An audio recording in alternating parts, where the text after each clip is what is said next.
cleaning, for disinfections, for security, for shops, to detain the hamstering people. But overall, it's a big decrease in revenue and a lot of people unemployment, and not a very nice situation.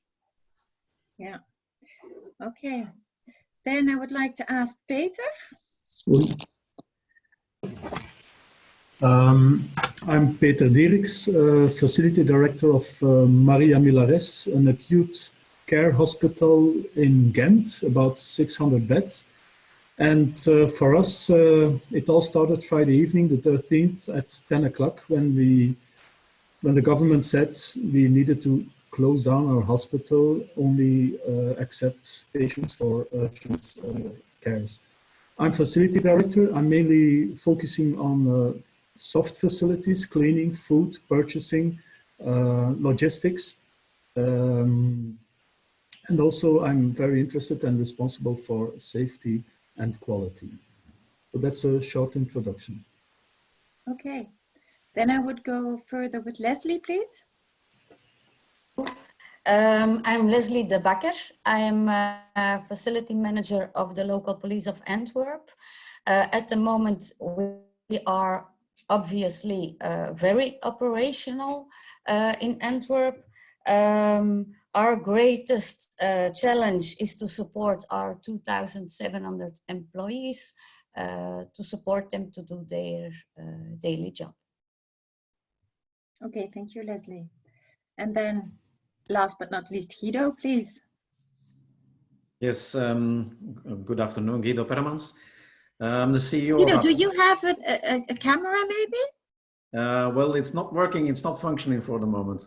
Okay.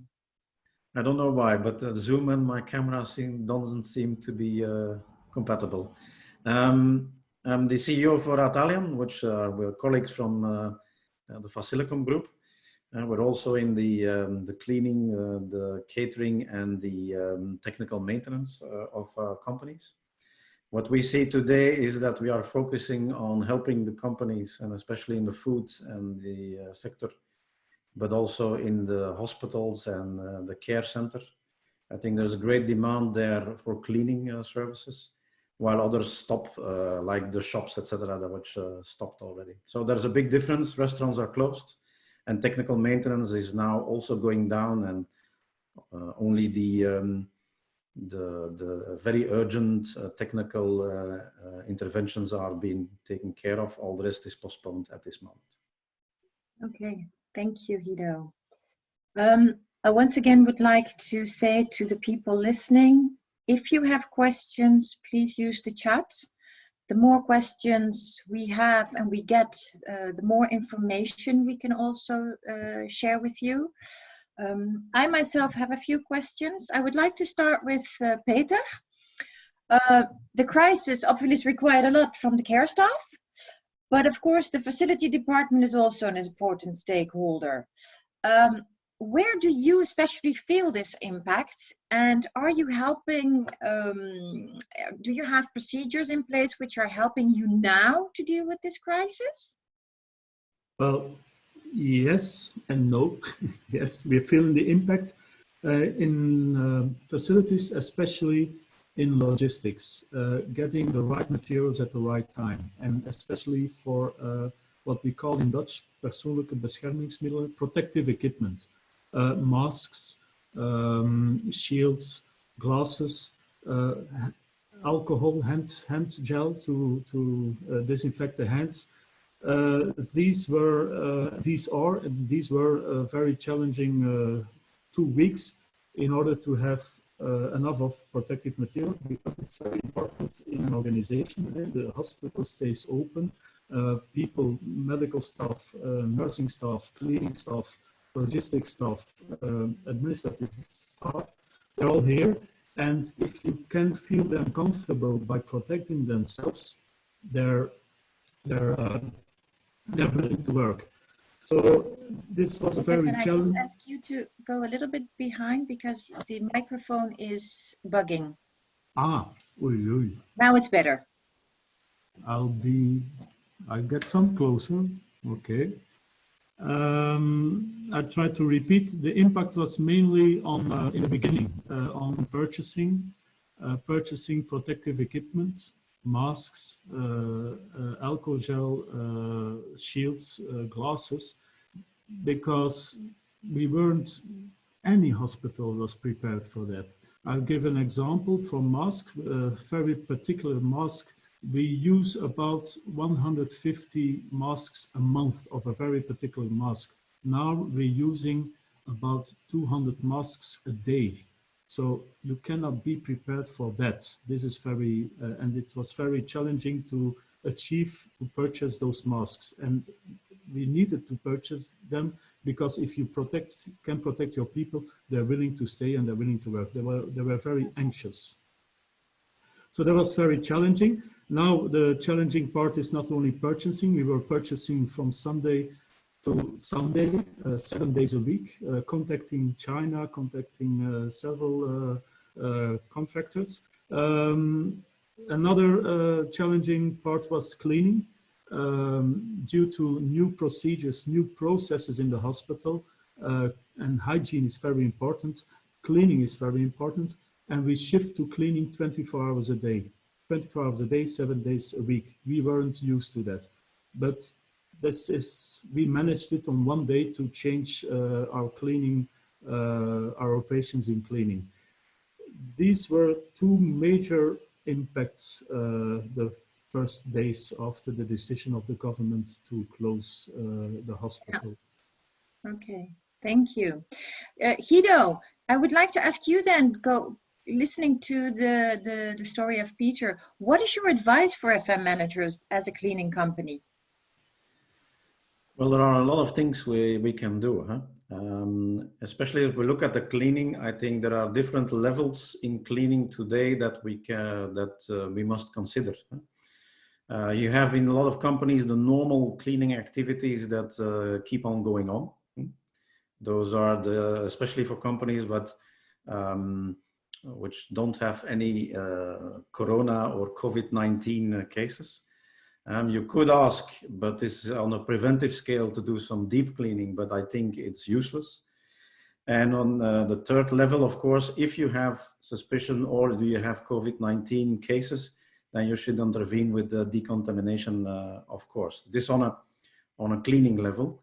I think on a general level for us and for all the companies, I think it's a wake-up call for two things for the future. If you look at the first thing is that we all should make up a business continuity plan like IT does, and not only for IT, but for all our activities and what we can do if the next virus is coming along. I think this is a challenge for everybody, that our resources, our facilities can go on and make everything happen. And secondly, I think we have to consider working more on a preventive scale.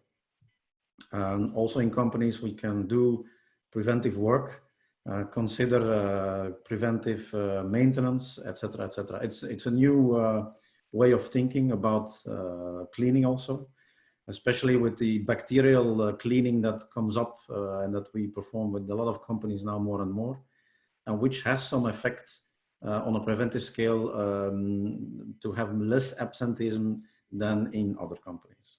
So this is for the future, a lot of things to think about.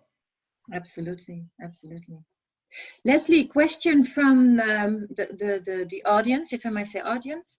What initiatives did you take to support your 2,700 employees? Of course, listening now to Guido talking about prevention. Yeah, starting the 2nd of March, we had changed our working with our cleaning company. We asked the employees of the cleaning company to change their task, cleaning the contact points more, and also cleaning with bacterial killing disinfectant. That started at the beginning in March. What we did after the 12th of March was to protect our people who are in close contact with the public. we bought some, I don't know how you call it in English, plexi schermen, displays, plexi displays. And we also put a line to hold a distance to the front office of our employees and the public.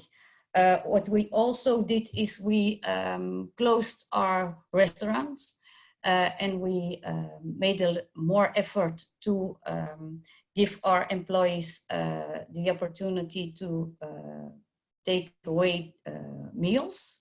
But we ended that at the 18th of March because we noticed that our employees wanted to make their own food. They didn't trust the food the catering was making.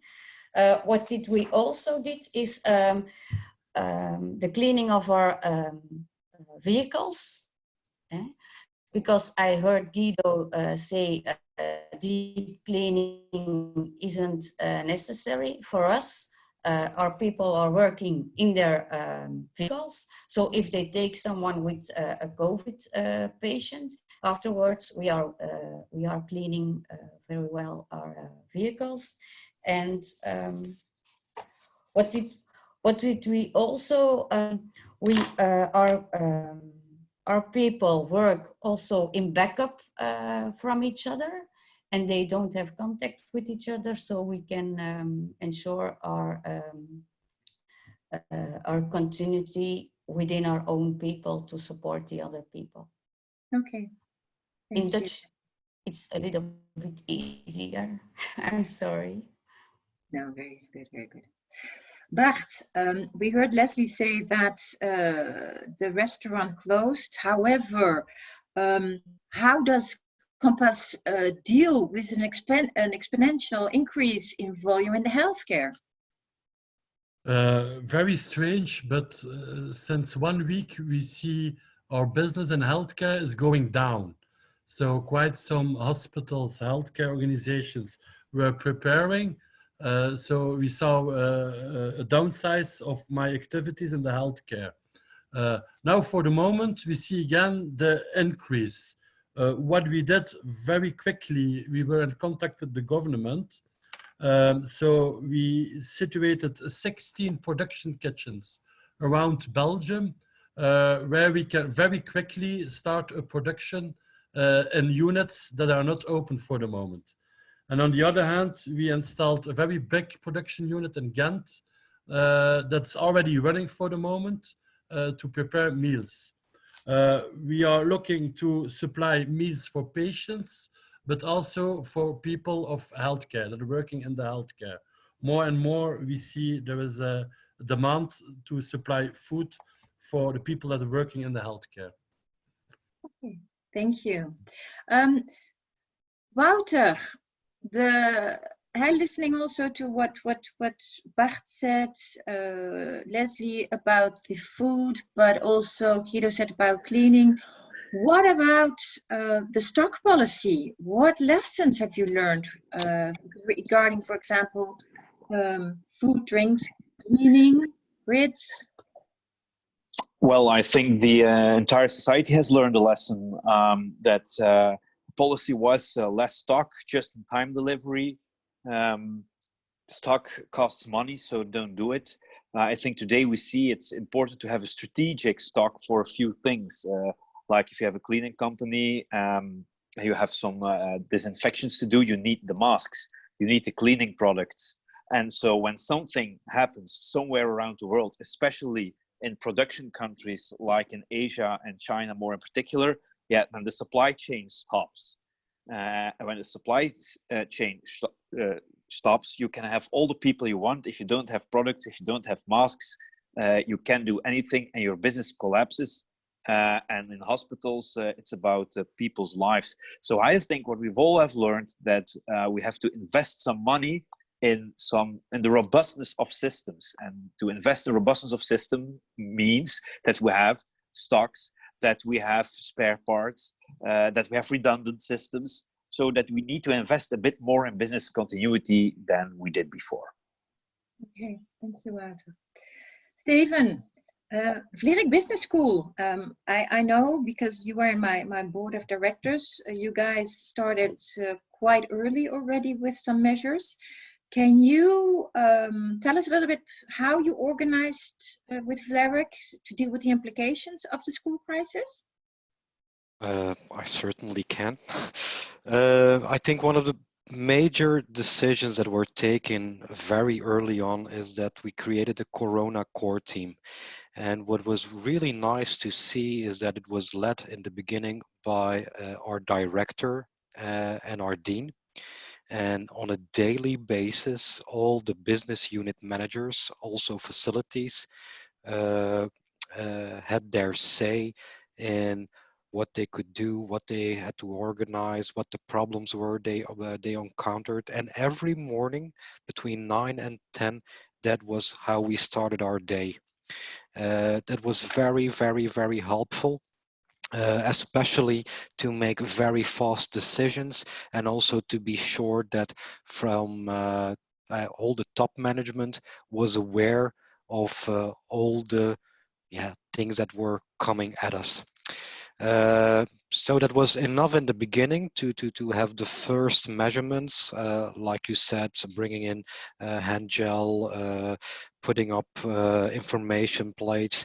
But then at a certain point, you see that it gets much more serious, and that also in our sector, we start losing a lot of money. We were very lucky that we were already very advanced in online teaching, but not everybody can be helped in that way.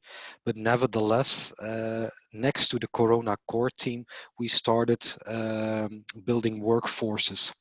You had a workforce that focused on maintaining the current business. You had a workforce that was focused on creating new ways of learning, new programs.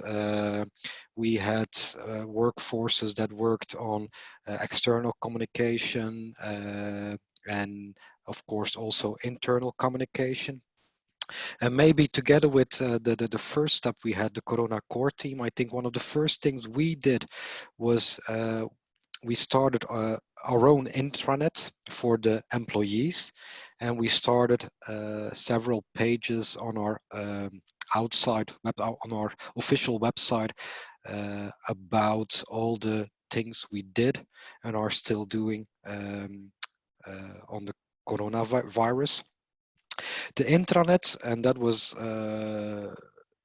in fact set up mainly between facilities where also prevention and security is located, and the HR department, because when you are talking to employees, of course a lot of personal questions come up.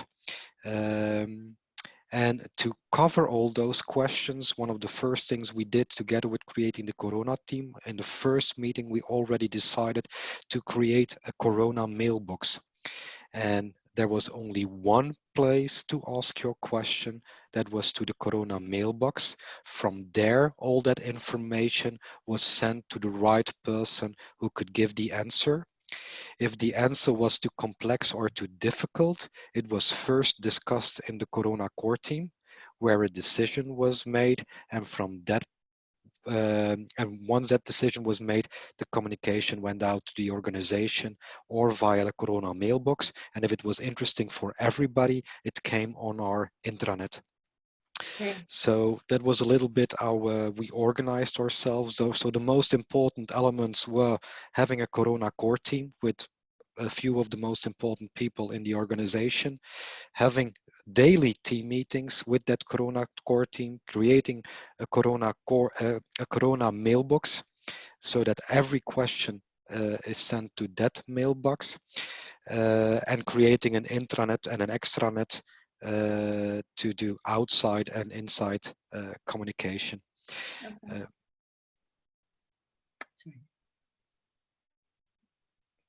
Okay. Okay. That was the first part, but I want everybody to have some time to talk about how they did it. Thank you. That's also something that I wanted to ask to Guido. How did you handle this crisis communication internally, but also externally to your clients? Yes. I think as within Compass Group and Facilicom, so Bart and Wouter will understand. So we are in fact used to the fact that our personnel is not working with us. They're not on the same premises. More than 90% of our personnel is working at client's site. So I think we were a little bit in advance in that sense is that we are used to communicate to people who are not close to us, but who are indeed very far from us. The difference was, of course, the speed of information that was coming to us. I think from the 13th onwards, the speed of information, we had to make a difference there and to inform our personnel more quickly. We had our means already in place. We had a WhatsApp group per client. So we had to come up with ideas on how to communicate, which are the means of communications to our personnel. You cannot phone 4,000 people. This is impossible. You cannot send every day a letter to 4,000 people. This is too costly. So we came up with Facebook, with WhatsApp. We created groups. We created one WhatsApp group, news group, which we now have to the thousands of people everywhere in the country. So it was for us a means to communicate very, very directly with them. On the content side, I think we did the same thing as at Vlerik. We set up a crisis team. We call it the Corona crisis team. Everybody's using the same names, I think. And the idea is that we meet every morning 8:30 with our prevention staff, also with our safety, with operations, with just a couple of people, where we can take very quickly decisions on what to do. Especially in the fact when we had clients with coronavirus, where there is need for decontamination, yeah, then we had to react very quickly on how to do this, etc., etc. To the clients, there we used email, because we have indeed an email of, I think, 95% of all our clients. We used email as the means of communication, and we used Zoom and Teams and Skype, whatever is possible, whatever the client has available to have our meetings, because we decided very quickly that our buildings where our white collar people are, that they should be closed as quickly as possible. But on the other hand, we keep on cleaning everywhere we can, everywhere it's possible, because I think it's very necessary today that we keep buildings clean. And I think, as Leslie said, if there is a case, a suspicion, or a virus case, then decontamination and deep cleaning. Well, deep cleaning is not enough. You need really decontamination, because the virus, the longer we know, the more information we get. And we know now that on certain surfaces like plastics, it can last for up to a week in humid conditions. So decontamination is really, really needed. Deep cleaning is really not enough.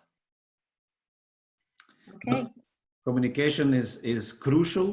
And I think for all those companies, I think the challenge was to speed up the communication process to all our personnel. Okay, thank you, Guido.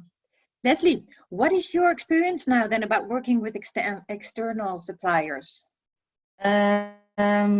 We reorganized ourselves a couple of years ago, and we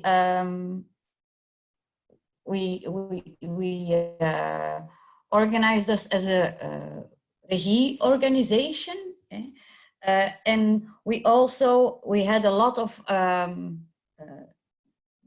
contractors, and now we have more partnerships with larger companies, and we see that now this kind of organization is helping us very fast to be able to be very flexible in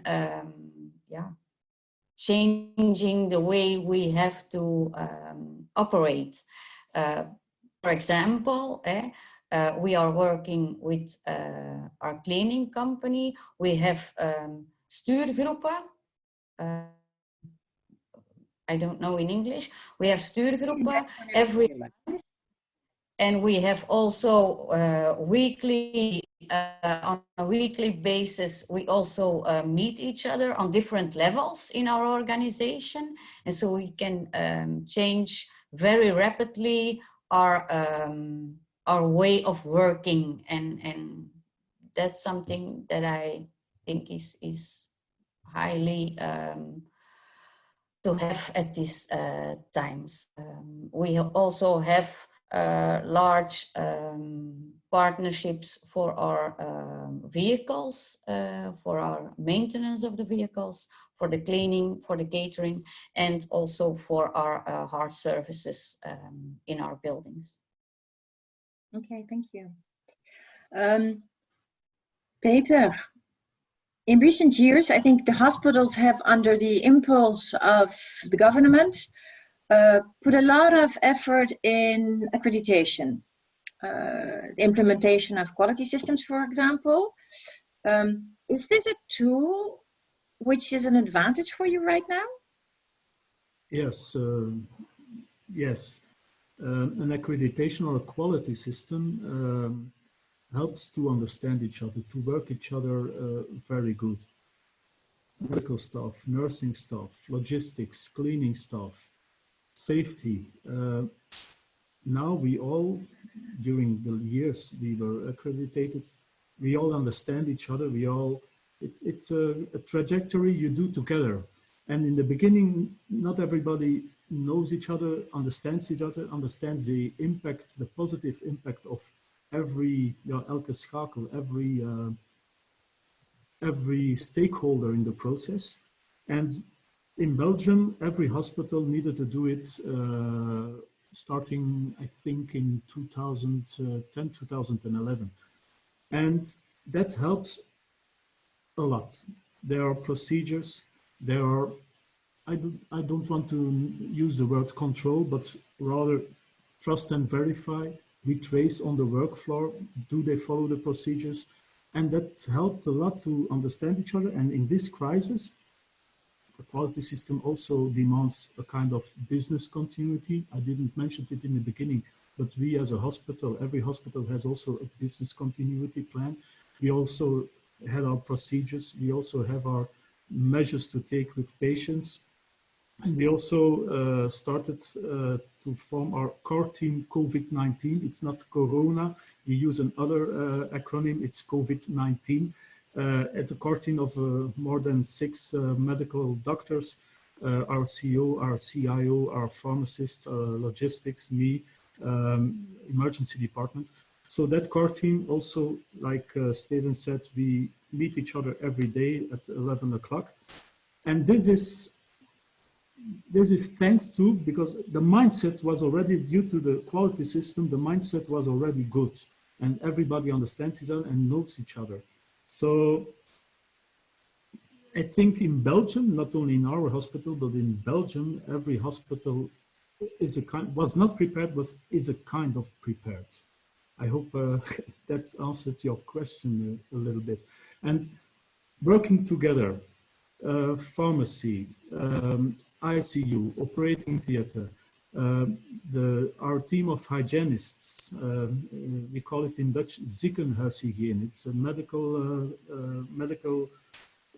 staff together with 2 nurses. They're working now 7 days a week, about 24 hours a day. There's a lot of respect for everybody, and everybody respects and that's thanks to, in my opinion, to the quality system and the accreditation. Good, thank you. And we can challenge, we kunnen snel schakelen. We don't have to discuss, we don't have to debate. We're going to do that, and because everybody trusts each other. That's trust. There is trust. So and especially in your business, I think you need to act fast and trust each other. Okay, Steven, what was then the main focus of facilities during this crisis for you at Vlerik? Like I already mentioned a few times at the beginning, it was small things like getting in all the materials that could help to prevent spreading the virus, and also doing the communication on the intranet side. So that's how it started, but it became clear very, well, yeah, even after a few weeks, it became clear that the financial impact on the school was very, very high, and that we had to take also measurements to cut costs. Of course, if no students come to the school, you can start skipping catering. You can do less cleaning, but in fact, we used in the beginning those hours that were not used for classes to clean better in some areas. So a lot of time right now still goes in the enormous amount of suppliers that we are working with on our campuses, and that takes most time right now. I think we also, because we don't only have the core team meeting with the Corona core team, but we also have daily team meetings with the facilities team. And we are always surprised that every day new elements come up that we didn't think about. For example, right now we are going to, because almost nobody is on our campus, and there's almost no cleaning. We also have to, for example, adapt the times the containers are picked up, because if you don't have garbage, the containers are not full, and containers don't need to go onto the street or picked up. And every day new elements come up that we still have to work on. And that's also the great thing, that we not only have that core team, but that we also have daily team meetings with facilities where every little new aspect that we didn't think about can be brought to our attention and also dealt with. I must say, and I have a few companies that are in the business, I'm really surprised how much difference there is with external facility suppliers, on how they are tackling the Corona financial impact. We have cleaning companies that say, okay, no problem, we will put everybody on economical unemployment. We have other cleaning companies that say you still have to pay 25% of your contract, even if we go down completely. So it's incredible how many companies react different in the same sector. So that's right now also a big challenge for us. Of course, we want to keep the cost as low as possible now that our campuses are closed, but we are very surprised to see how slow we get financial info from our supplier or facility partners, and also about the big difference on how those different companies, even in the same sector, react. Okay. Wouter, would you like to elaborate on that? Muriel? Can you unmute Wouter? Yeah. Yes, Tanya. Well, we see it with a lot of customers. So the problem is that everybody's losing revenue, so they want to cut costs. And of course, when the buildings are empty, it's very clear that one of the costs that can be cut are facility costs. So in empty buildings, you need less cleaning. You can turn down the HVAC. Perhaps you don't need somebody at the reception. You need less waste or less floor mats, like Steven said. So in our perspective at the client side, certainly there are some opportunities to cut costs, and we also help our customers to do so. On the other hand, like Steven said, there are some companies that say you have to pay 25% still, even if there's no one of our staff at the site. So we don't charge 25%, but there is a charge because we can put all the people on economic unemployment. That's true, and then it's for the government and not for the company. But also we, as a company, we have some fixed costs. I mean, the rent of our own headquarters, the management who manages the crisis, the IT costs, they are the same or even increasing. So if all clients say we don't need your services anymore and we cannot charge anything, it's just a matter of time before we go bankrupt. So what we try to do is with all our customers, get into a dialogue and say, okay, we understand it's a very, very difficult time for you. You are losing revenue, like in Steven's case, or our students at the school, so no revenue for the school. So that's a difficult economic situation. That's the same for the facility companies. And so we try to find an equilibrium in that and say, okay, can you pay 10, 15 or 20% still, so we can manage some of the fixed costs? And not to forget the people, I mean, the cleaning people, the catering people who go into economic unemployment, they have about 70% of their wage. In some sectors it's more. Also the federal government has given an additional allowance. The Flemish government has given an additional allowance. But nonetheless, a lot of people do not receive the full wage, like there would be no corona crisis. So also there, they have an impact, not be able to pay the rent or the mortgage. So I think quite everybody is impacted by this economic crisis. It's a health crisis, but also an economic crisis. And I think it's important that we do not shut down everybody entirely, that not all the customers say, facility companies, you get zero, and so that the facility companies can give an extra allowance for their people, so the people get more money on their bank account, so they don't go bankrupt. So it's a question that everybody holds everybody a bit above the water, and then we'll end up fine. Yeah. Okay.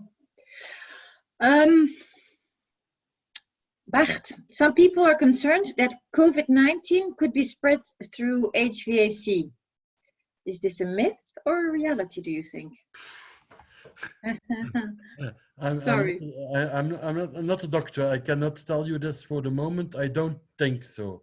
But no, I cannot give you a very clear response on this one. No. But how do you see the activities evolving in the new normal? We're now been talking a lot about what has been done, what are we doing now, but how do you see the activities going when we are going back to normal? We do believe a lot of companies, clients will see this as an opportunity to increase home working. That will have a direct impact on my business. On the other hand, we do believe high street use, high street catering during work life will decrease. People will prefer a protected environment to have lunch. So we will see a decrease in restaurant occupation, but on the other hand, people will prefer the restaurant. We do believe health safety will become very, very important in my kind of business, even more than today. That's, yeah. Okay, thank you. We have heard already several times saying, and Wouter was elaborating that, and Steven said, but Guido, for example, instead of saying, okay, you need to, a company is saying, we don't need your cleaning anymore, and the cleaning company says, okay, but you still need to pay the 25%. What do you think that the cleaning sector can currently mean for companies and for public institutions instead of saying no and you need to? Well, I think it's a lot of a difficult situation for all service companies. As I think was mentioned by Steven, is that in Vlerik they are diminishing the catering, they are diminishing the cleaning, etc., etc. Of course, this creates for the most of these service companies in the facilities difficult situation. I have in Belgium 30% less activity. I think in Holland it's only 10 to 12 at the moment. It's a different situation. So it's country per country different. But in Belgium, I think it's between 20 to 30%, depending on which sectors you work in, that you have a decrease in activity. Well, there are different situations, of course. There's the retail sector, for instance, which is stopped by the government. There it's clear that it's what we call in France force majeure. So it's overmacht in Dutch. In this situation, Belgian law is very clear. In that case, we cannot invoice to this client. The government said it. There's no way you can invoice this. Clients who should keep on working, and I agree with the Flemish government there that whatever should be running today, even if the circumstances are difficult. But if we take care of all the precautions we can take care of, then we will not spread the disease. But all these, I would say, opportunistic sectors that are closing down, well, we are discussing with them on the cleaning. Sometimes we do some deep cleaning, some non-periodical cleaning, etc., etc. But in the long run, it's about discussion about money. And those who are having a fixed contract, well, they certainly have to pay for the fixed costs of our company. That's clear. I think most of our colleagues agree on that, is that you cannot just stop a contract which is fixed. Certainly not when you voluntarily close down or diminish activities. Yeah. Okay. But there should be a discussion, and I think it's like at Vlerik, it's a very good idea to grasp the moment to do some things you normally don't have the opportunity of as a facility manager. If there was a maintenance problem with the airco, well, it's the moment to fix it. If they have a cleaning problem somewhere in the basement, well, it's the moment to do it. I think it's also an opportunity to tackle the things that normally shouldn't be tackling during the year, in fact. Very good. A close down is sometimes also an opportunity. Absolutely. Seeing the opportunities in this chaos. You said it already, Guido. Some other people said it already. Quite some companies are empty. Retail is empty. This gives, of course, an opportunities to other people, which we do not like. Wouter, with security, but also Leslie, with the police. How do you handle? What do you do now to protect these buildings? Maybe Wouter first. Yeah, well, we have a lot of shops at our clientele. So there are actually two kinds. So the shops that are still open, they need agents to make sure that the social distancing rules that are in place are respected. And then the shops that are closed, we have a mobile team who drives around to see that everything is okay and there is no criminal activity. You see it in the streets. All shopping streets are empty, and a visual presence of a private security firm, of course in cooperation with the police, I think is very useful. Yeah. Leslie, would you like to elaborate on that also for the police? Yeah. For our main contractors, we are already screening for several years all the people who are entering our building. So that didn't need any new kind of working.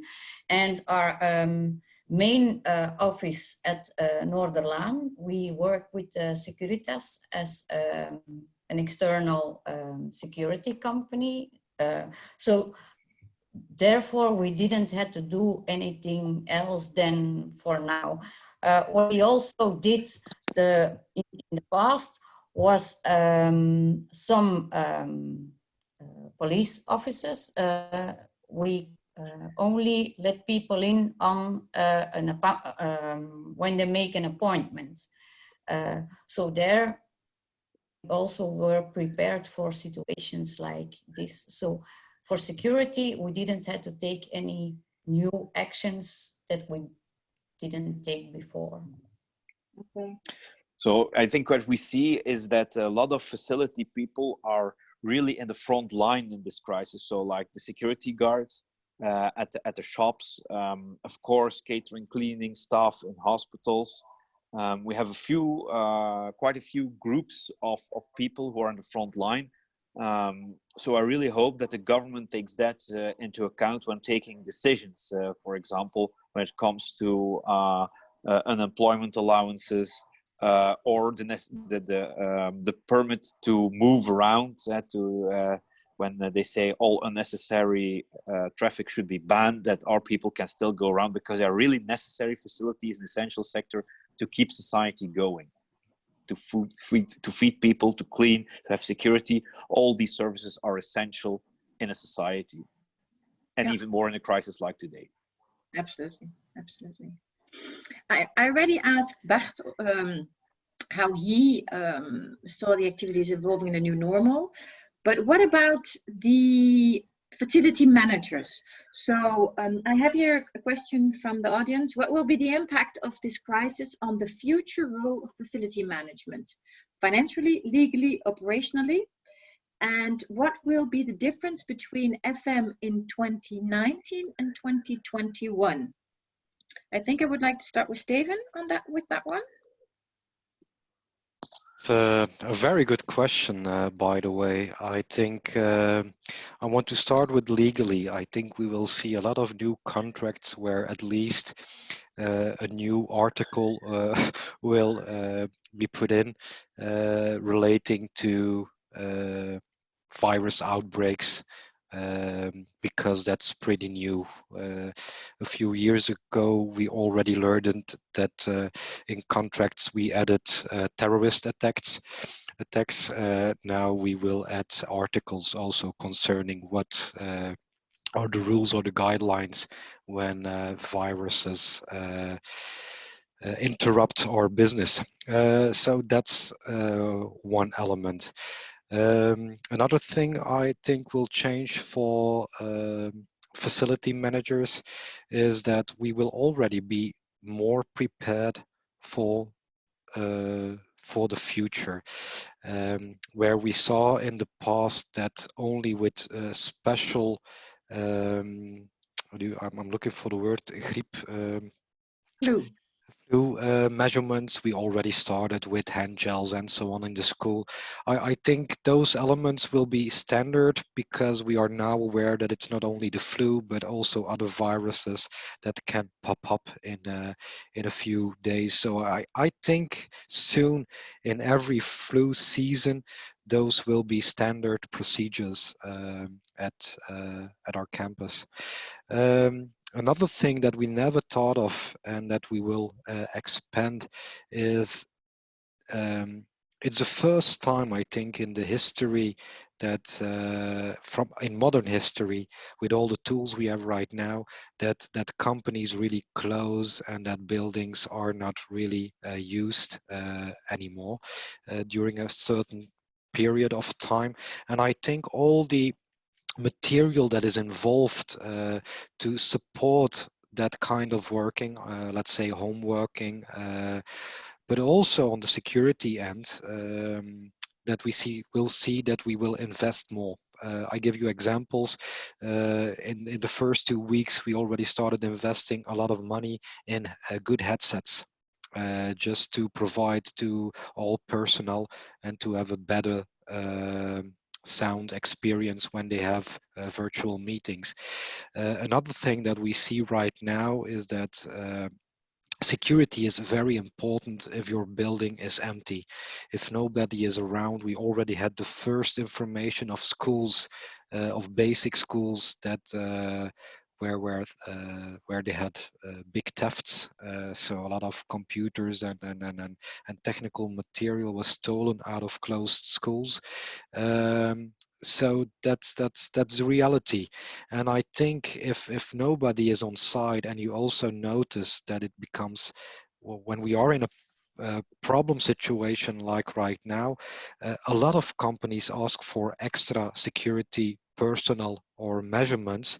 So I think also on a digital level, a lot of buildings will be better prepared for the future, so that, for example, security cams and so on that can also be followed up from home by a facility guy or even an external dispatching center of a security company, that also those kinds of investments will go up in the future to to protect our buildings when they are empty. Okay. Thank you. Those are a few examples, but I think we will also have a better understanding in the future of which services are most impacted, and we will only become better in future situations where strange things happen. We had the terrorist attacks, we had flus that were not that dramatic than the corona right now, and everything, and every time we learn new things, and every time we have more procedures in place. So yeah, our job will change. Okay. Peter, would you like to comment on that also? What do you think that the difference will be in FM in 2019 and 2021? I thought of it, but I didn't have a lot of time the last 2 weeks, 3 weeks to think about it. But more teleworking. What we are already, or not in, well, in FM, yeah, in FM, because our doctors are already allowed to do teleconsulting. It was an issue for years, and now all of a sudden it's possible. But within FM, I don't, I work in a hospital, and within FM I don't know, we have our contractors, we do already preventive maintenance, we have our securities, indeed in FM for information technology, ICT, will be more invested in security, teleworking, but also more security, because now, this time, we are vulnerable.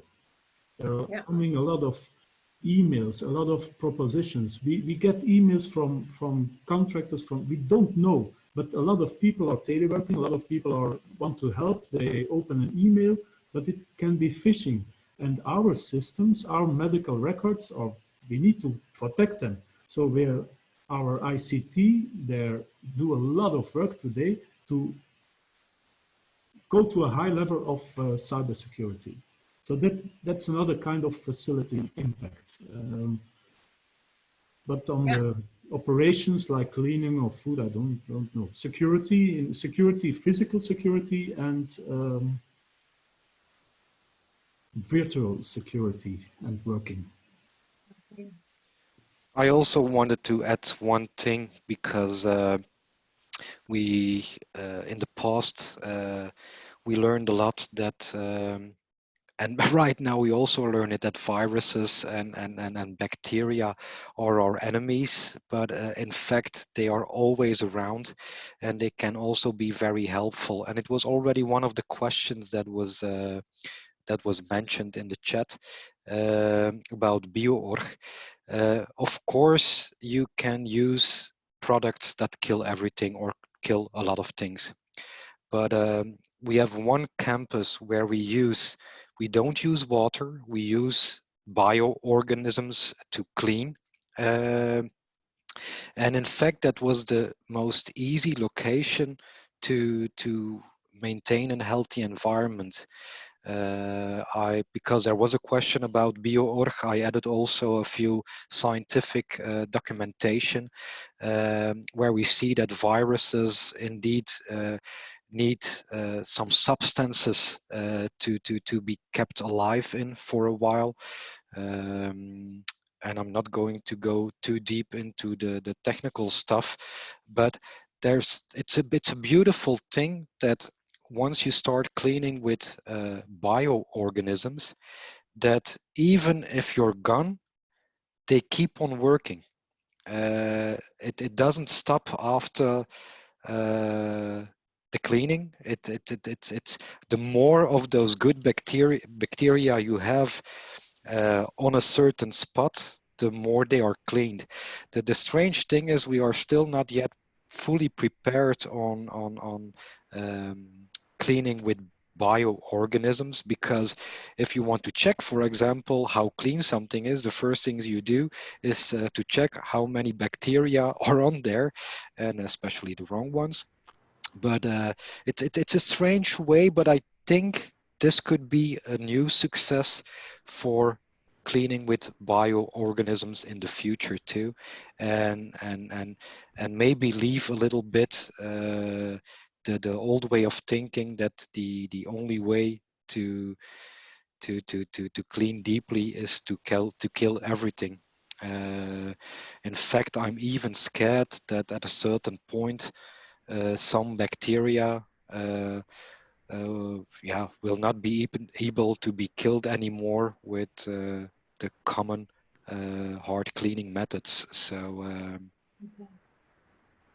Ladies and gentlemen, and it's 3 o'clock. Peter, you wanted to say a last thing. No, I wanted to add the probiotics, like you were saying. We are also testing it, and we see a lot of good results, but we didn't yet use it in a patient environment, but we use it elsewhere, and it's indeed a very good result. And concerning facilities, the strategic stock, the levels in stock, the purchasing, the stock, that will change, and hopefully or probably more production back to the countries, because we are Depending on other countries. so the independence, becoming more independent, and so that we have our own stock, we can make our own things. That will be changed, I think, worldwide. Okay. So, Leslie, you wanted to say something. Muriel, can you unmute Leslie? Yeah.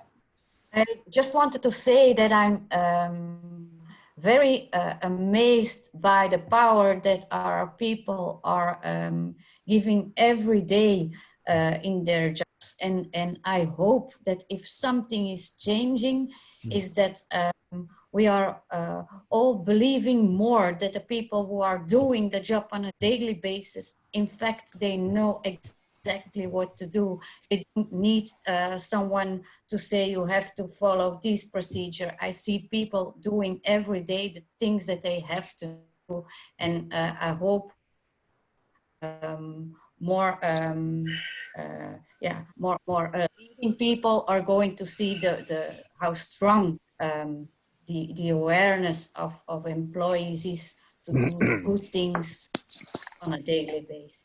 That's what I wanted to say. Good.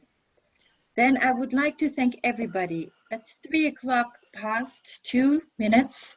I really enjoyed having this panel discussion.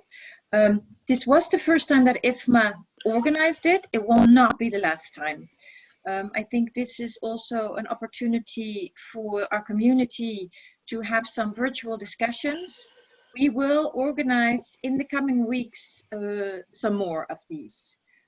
I hope that you guys appreciate it as much as I did. I think the audience also learned quite some things. I only wanted to add one more thing, is thank you all, your teams, for the fantastic work, the ones in the front line, and stay safe and stay healthy.